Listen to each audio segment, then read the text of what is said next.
Olá, sejam bem-vindos ao audiobook Ressoar Páginas da Vida, aonde cada capítulo que lemos será comentado e estudado aqui com vocês. Mas antes de começar esse capítulo, vou te pedir para que se inscreva aqui no canal e ative o sininho para notificações. Agora, fique com a leitura deste livro. Olá! Chegamos ao capítulo 9 desse livro, Meu Pavio Curto e Deus, de Lisa Beveri. E o capítulo 9 é Irada de Nascença. Creio que sou irada de nascença. Ou será que devo dizer que nasci cheia de paixão e pronta para o que der e vier? Minha mãe conta uma história de quando eu tinha 2 anos. Eu estava brincando na neve, mas o frio era intenso e minha mãe logo me levou para dentro de casa. Embora eu quisesse continuar brincando, em protesto, sentei-me, abri as pernas e em seguida bati a cabeça repetidas vezes no chão. Com medo de que eu pudesse sofrer uma contusão cerebral, ela me levou para o berço, no qual prossegui com meu excesso de raiva mais confortavelmente. Houve uma ocasião ainda mais assustadora, em que eu estava no meio de uma crise de birra de proporções monumentais. Minha mãe me colocara no berço e, de algum modo, eu me atirei para fora. Depois de passar mais de 20 minutos berrando, ela telefonou para o pediatra. Ele recomendou que a minha mãe saísse de casa e fosse para a varanda por alguns minutos.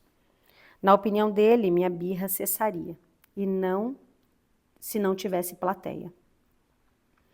Minha mãe seguiu o conselho do médico e me deu a oportunidade de fazer o meu drama na casa vazia, na esperança de que eu aprendesse um comportamento mais construtivo para recuperar a atenção que eu havia perdido.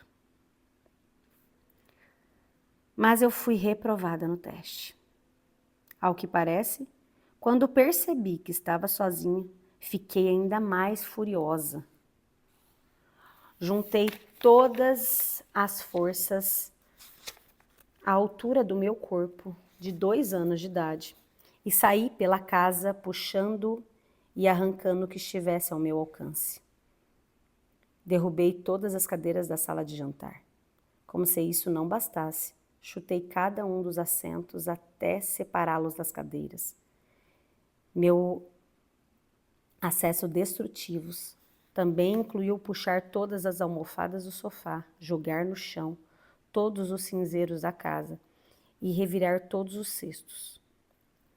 Havia revistas espalhadas pelo chão e toda a ordem ao meu alcance foi transformada em caos.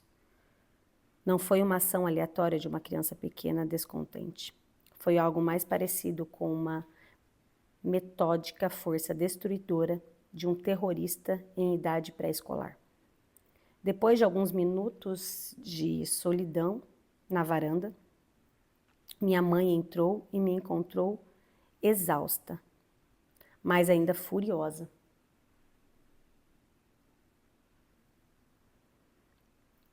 Com medo de que eu estivesse descansando como preparativo para mais uma rodada, ela me deu umas palmadas e me colocou para dormir.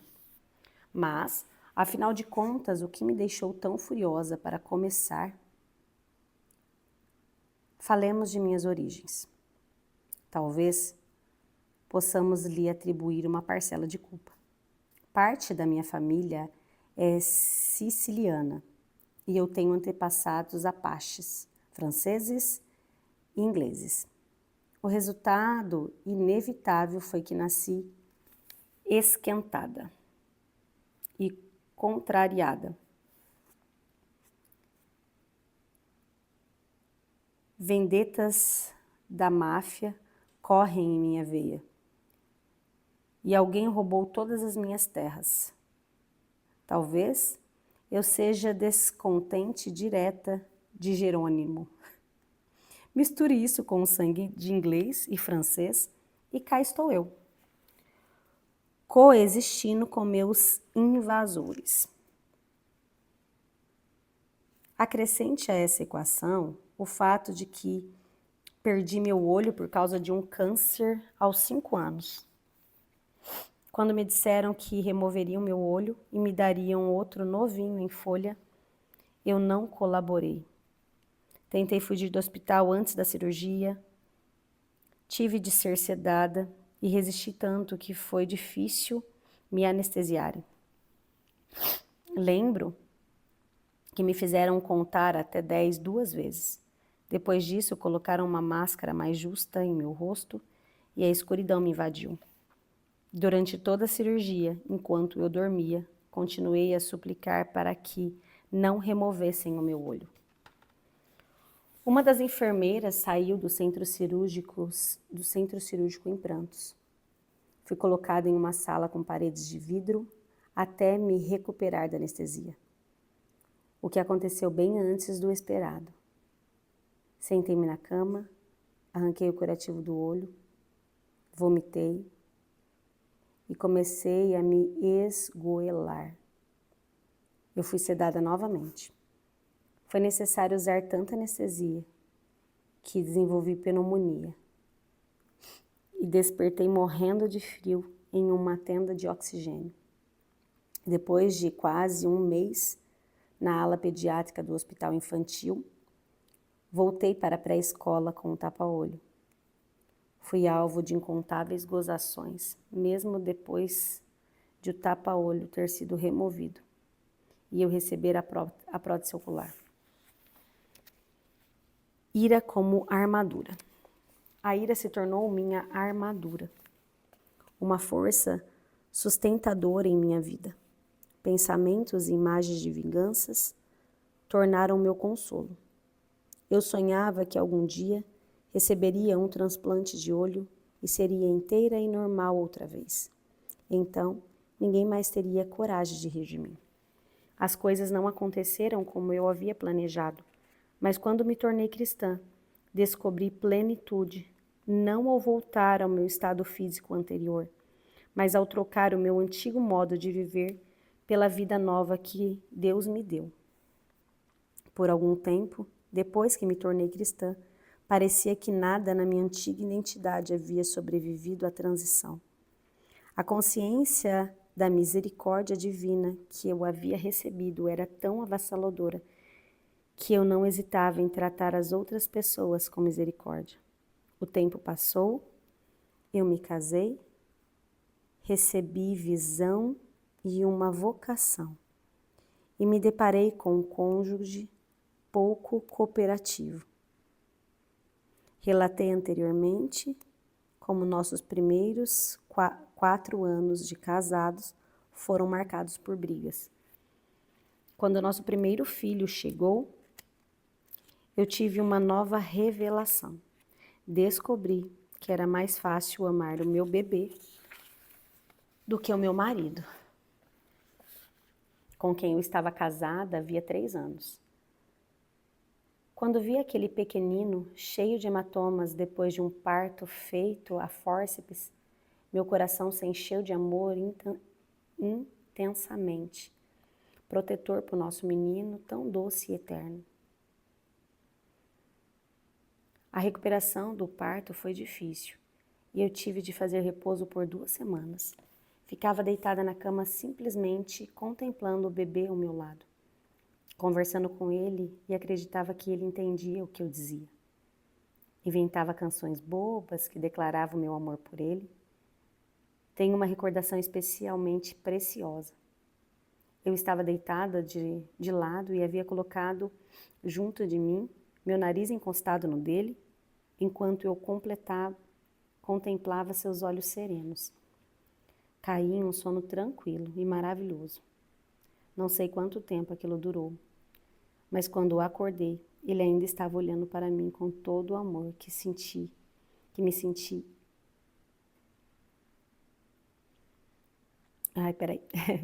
me senti enlevada.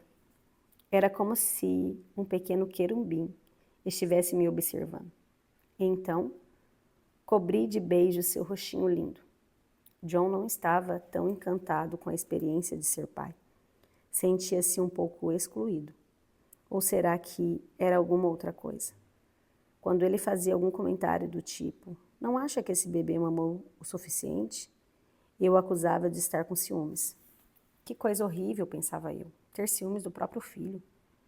Mas essa não era toda a verdade. Ele me via cantar para o bebê, segurar o bebê, beijar o bebê, proteger o bebê, e se deu conta de que eu sabia ser amável.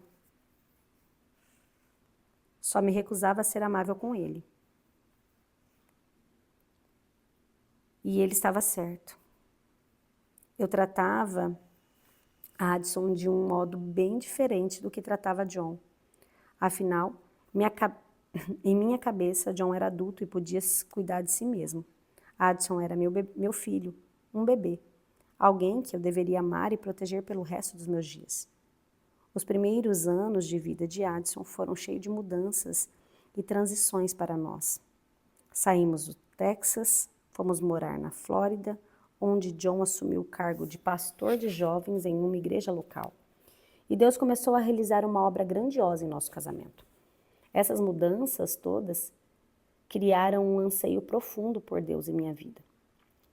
Eu queria ouvir sua voz claramente e aprender os seus caminhos.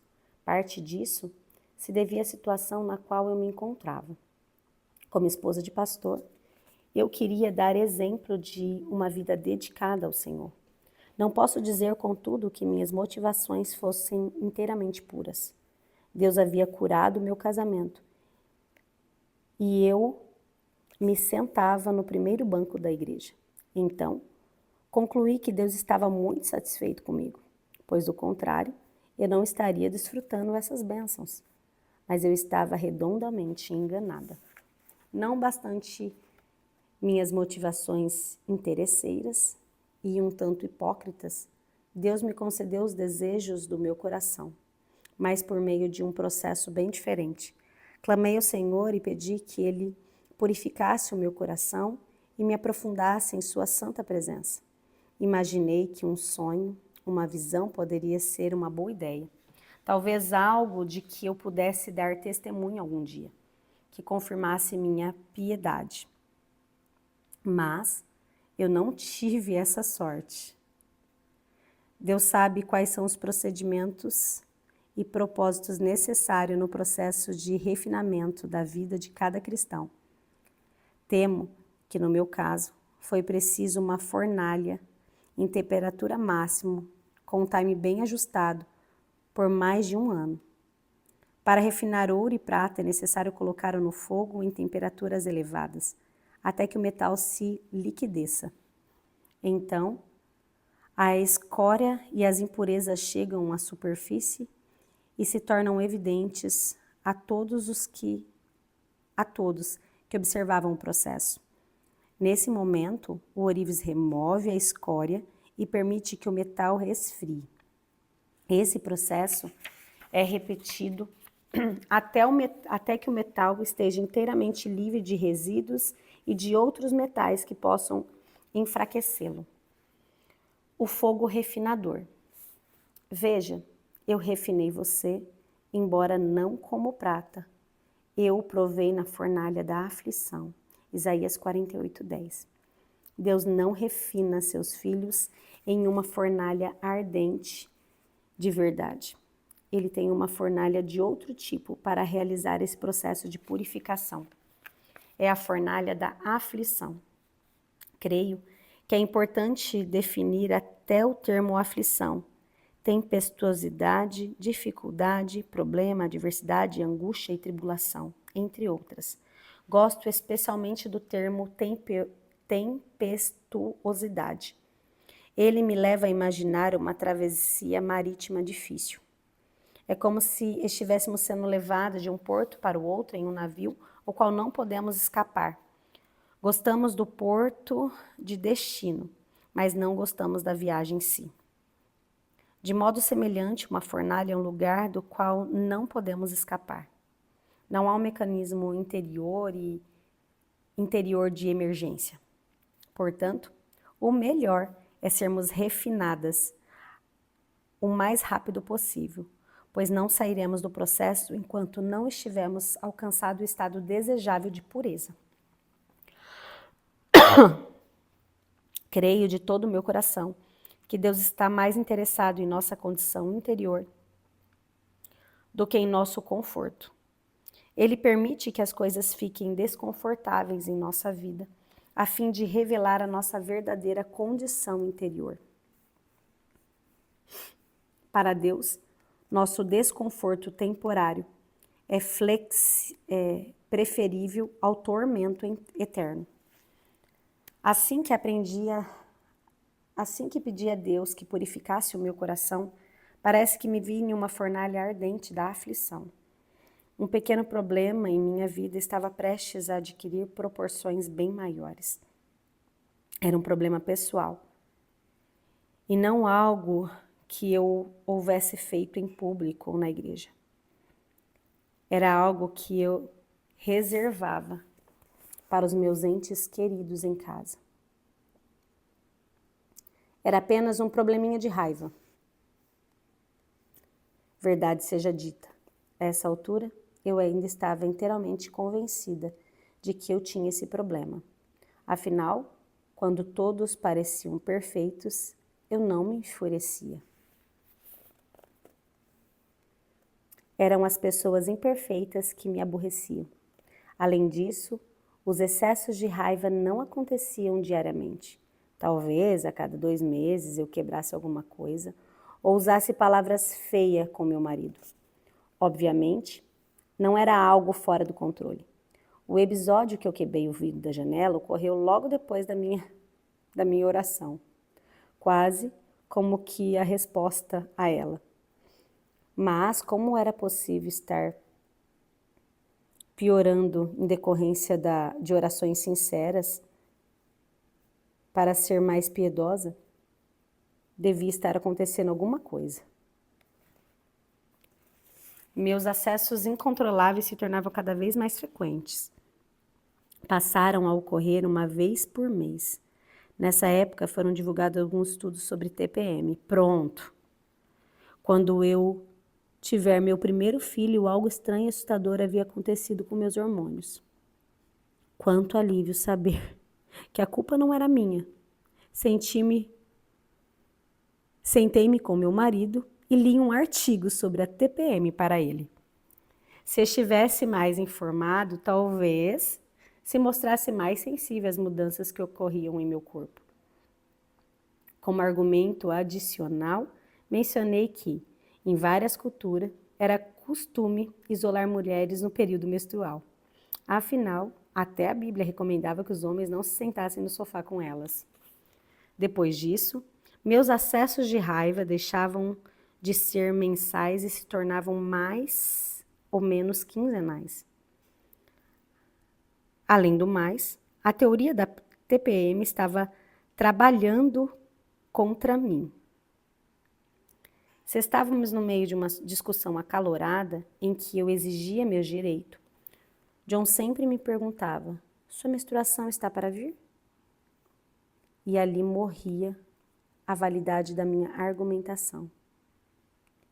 Eu precisava pensar em outra solução e não apenas jogar a culpa na TPM. Nosso grupo de jovens em Orlando estava crescendo. Eureka! Eram as bruxas em Orlando que estavam jejuando e orando contra nós. Eu estava sob ataque espiritual. E uma batalha estava sendo travada nas regiões celestiais. Diante de tudo isso, era compreensível que eu estivesse com os nervos à flor da pele. Tempos depois, descobri o conceito de maldição hereditária, levando em consideração minhas origens, e é claro que era um problema. Pensando bem, eu deveria ser bem pior. Também era preciso considerar minha infância. Meus pais haviam se divorciado 2 vezes e o meu pai era alcoólatra. Os acessos de raiva se tornaram cada vez menos espaçados, algo não muito diferente das dores de uma mulher em trabalho de parto. Apesar de todas as minhas justificativas, eu tinha medo do que poderia fazer. Então, veio o nosso segundo filho. Eu tinha orado fervorosamente por mais um bebê. E quando ele chegou, eu pensei, o que eu tinha na cabeça? É tão fácil cuidar de uma criança? Você a veste, coloca no carrinho para passear e ela se comporta maravilhosamente bem. Então percebi que essa é uma cilada para nos convencer a ter mais filhos. Eu estava no fundo do poço. Sentia-me presa em casa com um recém-nascido e um filho que ainda estava aprendendo a andar. Não teria muita diferença se eu tivesse um carro e pudesse sair. Parecia incapaz de escovar os dentes antes do meio-dia. E só de pensar em ir ao supermercado com 2 crianças, quase eu tinha um colapso. Também parecia impossível realizar qualquer trabalho doméstico. A casa nunca havia ficado tão bagunçada. Embora eu nunca tivesse passado tanto tempo em casa, esse tempo não rendia. Minha mente parecia envolta em uma névoa pós-parto. Também, a gestação recente houvesse provocado uma mortandade de neurônios. Todas as noites, sem falta, meu marido voltava para casa. Via a bagunça e fazia a pergunta que eu tinha passado a temer por ela. O que você fez o dia todo? Frustrada, eu balbuciava uma defesa inarticulada e garantia que não havia ficado na frente da televisão. Comentava que havia recebido várias ligações de pessoas precisando de aconselhamento. E quando uma menina ameaçou cometer suicídio, eu me identifiquei com ela. Minha aparência devia ser assustadora. Com a blusa aberta depois de amamentar, o bebê apoiado no quadril e uma colher de pau que eu usava para disciplinar Addison. Se você segurar o bebê por 15 minutos, eu tomo um banho. Eu prometia a ele em pânico. Havia mais um obstáculo entre mim e o que poderia ser considerado um dia bem-sucedido. Meu primeiro filho, que até então havia sido modelo de obediência e submissão, agora resistia o tempo todo. Sonecas eram motivos de guerra. Assim que Austin nasceu, Addison resolveu que dormir não era mais algo viável em sua rotina diária. Tinha medo de perder algo se ele dormisse, mesmo que fosse por apenas 1 ou 2 horas. Todos os dias eu tratava a mesma batalha, pois não concordava com a opinião dele a esse respeito. Dormir durante o dia era uma parte boa e necessária em sua rotina diária. Era o momento em que a mamãe tomava banho, limpava a cozinha e fazia o que precisasse para não ser reprovada quando ouvisse a temida pergunta do papai: o que você fez o dia todo? Mas eu estava perdendo terreno rapidamente. Não importava quão cansado o Addison estivesse, ou quão maravilhosamente eu lesse para ele. Ele se sentia impelido a sair da cama. Eu dava de mamar para Austin, colocava-o no berço em nosso quarto e depois acompanhava Addison até o andar de cima. Tudo estava em ordem. Eu o beijava, o lia, cantava para ele e em seguida tentava sair de fininho. Na maioria das vezes, assim que eu descia as escadas, ele vinha atrás de mim, munido de uma lista de razões pelas quais não precisava tirar uma soneca. A princípio, eu permaneci calma e acompanhava-o de volta até sua cama, com advertências sobre infrações futuras. Mas, então, o telefone tocava e ele se levantava rapidamente. Sabia que eu não podia ir atrás dele. Era antes dos telefones sem fio. E aproveitava para entrar em nosso quarto e pegar os seus brinquedos na sala. Da cozinha, eu o via na escada e começando a bater os pés, estalava os dedos e acenar para ele freneticamente com a colher de pau, mandando ele voltar para o quarto. Ele acenava de volta, todo feliz, e continuava a brincar, nem se importando. Com frequência, a pessoa do outro lado da linha era alguém que tinha ligado para receber um aconselhamento e não fazia ideia da cena que estava se desdobrando dentro da minha casa. Talvez me imaginasse envolta em uma serenidade, sentada com a Bíblia no colo, lendo ou orando. Na verdade, eu parecia uma mulher ensandecida, vestindo um roupão e acenando com uma colher de pau para meu filho, como se estivesse realizando algum tipo misterioso de ritual materno.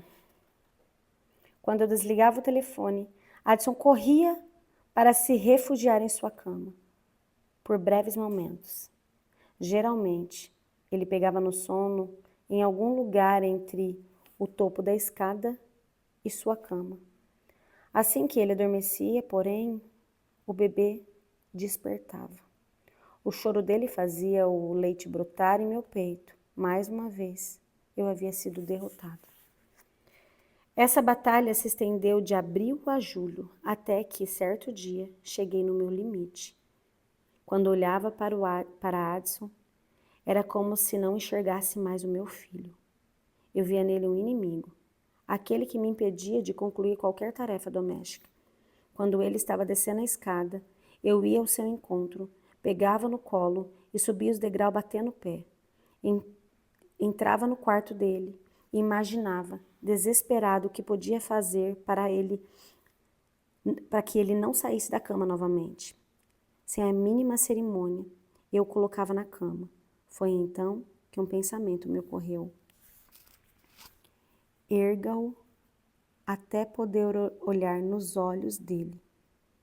Empurra-o com força contra a parede e depois coloque-o na cama. Ele vai saber com quem está mexendo. O mais estranho é que naquele momento esse pensamento fez sentido. Levantei-o até o meu rosto. Estar na mesma altura que o meu, e naquele instante percebi algo de relance em seu olhar. Algo que eu nunca tinha visto antes. Ele não estava com medo do que eu faria. Ele estava com medo de mim. E quando eu vi o terror nos seus olhos, lembrei-me da minha própria infância. Como já mencionei, eu fui uma criança difícil que cresceu em circunstâncias complicadas. Meus pais não eram cristãos e fizeram o melhor possível para me educar. Nenhum deles, porém, vinha de uma família cristã e em algumas ocasiões eu os tirava do sério. Ao ver o medo do meu filho, lembrei-me da promessa que tinha feito a mim mesma quando ainda era menina. Jamais vou tratar meus filhos desse jeito. Essa memória me fez recobrar o meu juízo. Coloquei Adson na cama com todo cuidado e olhei em seus olhos. Sinto muito, filho, por ter assustado você. Eu repeti diversas vezes na esperança de restaurar o que havia despedaçado. Depois fechei a porta do seu quarto e fui correndo até o andar de baixo. Atirei-me no tapete da sala e chorei desesperadamente sob o peso irremediável de toda aquela situação. Não sei quanto tempo passei ali, aos prantos, mas chorei até esgotar todas as minhas forças em me acalmar. Com os olhos turvos de lágrimas, entendi pela primeira vez que minha raiva era realmente um problema. Minha mente voltou a pergunta que John havia feito em várias ocasiões depois dos meus excessos. O que vai precisar acontecer para você controlar essa raiva? Eu sempre me defendia prontamente. Se você não me provocasse, eu não ficaria tão aborrecida. Mas John não estava em casa e não havia me provocado. E eu quase tinha perdido as estribeiras com meu filho. Pela primeira vez, minha raiva cobrou um preço que eu não estava disposta a pagar. Eu havia quebrado a confiança do meu filho e as promessas da minha infância. Não queria continuar como estava, mas não fazia ideia de como sair da destrutiva espiral decorrente em que eu me encontrava. A culpa era toda minha. Não era da minha educação na infância, do meu marido, das minhas origens, nem dos meus hormônios. Sim, essas coisas aconteciam, haviam formado a influência e tomado influência em todas as áreas, mas somente, naquele momento, somente eu é responsável por minha reação a elas. Clamei para o silêncio que agora envolvia a minha casa. Deus, sou eu. Realmente, tenho um problema sério de ira, de raiva. Senti-me presa no redemoinho dos meus próprios erros e justificativas. Estava me afogando nas ondas que eu mesma havia criado. Quebrada e desesperada, clamei por socorro. Deus, não quero mais isso. Não vou mais me justificar nem jogar a culpa em outras pessoas. Por favor, me perdoe.